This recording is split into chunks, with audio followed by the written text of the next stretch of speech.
Let's move into the second element of trading psychology, one that is often overlooked until a trader has already been tested by the market's resilience. Emotional discipline helps us control ourselves in the heat of the moment, but resilience is about what happens after the recovery, the ability to continue walking the path even after it has bruised us. Without resilience, every setback feels like the end. With resilience, every setback becomes fuel for growth.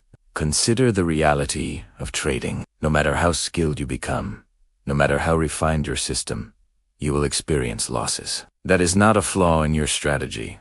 It is the nature of probability. A professional understands that losses are not failures, they are simply the cost of doing business. But for many traders, each loss chips away at their confidence. It plants seeds of doubt, it magnifies fears, and it pushes them into a spiral of hesitation or recklessness. Resilience is what breaks that cycle. It is the psychological armor that allows you to step back, breathe, and return to the screen with clarity instead of fear. Philosophically, resilience is rooted in the acceptance of everything changes: the markets, trends, cycles, even our own emotions. Nothing is static.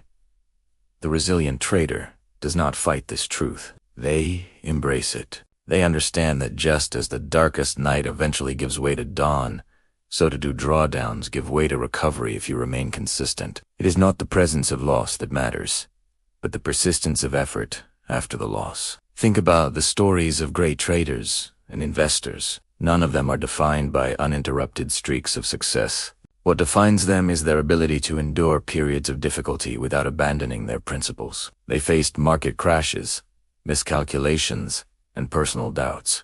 Yet they returned again and again, and each return was stronger, more informed, more tempered by experience. That is the essence of resilience. To let adversity sharpen you rather than shatter you. From a psychological standpoint, resilience is not passive. It is not who's waiting it out. It is active adaptation. It's the ability to evaluate what went wrong without slipping into blame or despair. To adjust your methods without abandoning your discipline. This is where resilience links to growth mindset. If you see every loss as permanent, you shrink. If you see every loss as feedback, you expand. Resilience, then, is not only about enduring, but about transforming, turning obstacles into stepping stones. Of course, resilience requires patience, and patience is perhaps one of the most difficult virtues in the modern trading world, where everything is immediate, where every flashing candle seems urgent. Patience is not laziness.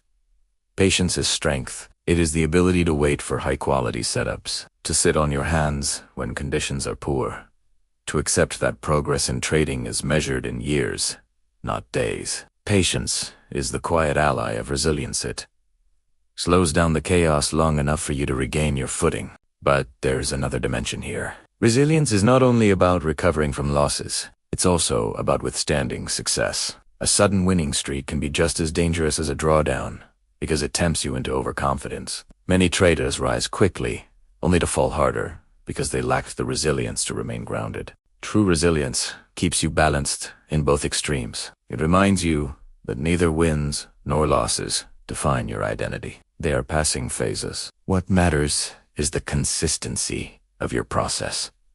So how do we cultivate this? The tools are not glamorous, but they are powerful. Journaling your trades, not just the numbers, but the emotions behind them, builds awareness. Practicing mindfulness helps you observe the waves of frustration or euphoria without being consumed by them. Setting realistic goals anchors you to progress instead of perfection. And building routines outside of trading exercise.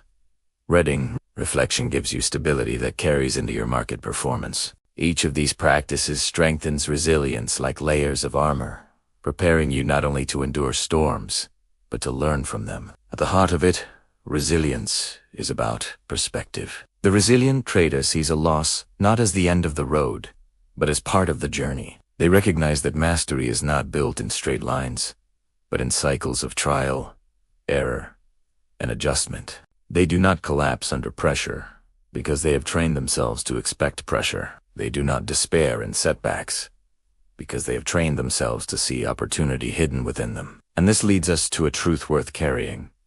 Resilience is not just a trading skill, It is a life skill. The market simply exposes it more brutally than most arenas. If you can cultivate resilience here, in this arena of uncertainty and pressure, you will find it spilling over into every part of your life. Your relationships, your growth. As a human being, the market will test you again and again. It is relentless. But that is its gift. Every test is a chance to practice resilience, to prove to yourself that you can stand, fall, and rise again. And in the end, that resilience is not just what keeps you in the game, it is what shapes you into the kind of person who can truly master it. Resilience is not about avoiding the fall, it's about rising each time with greater strength.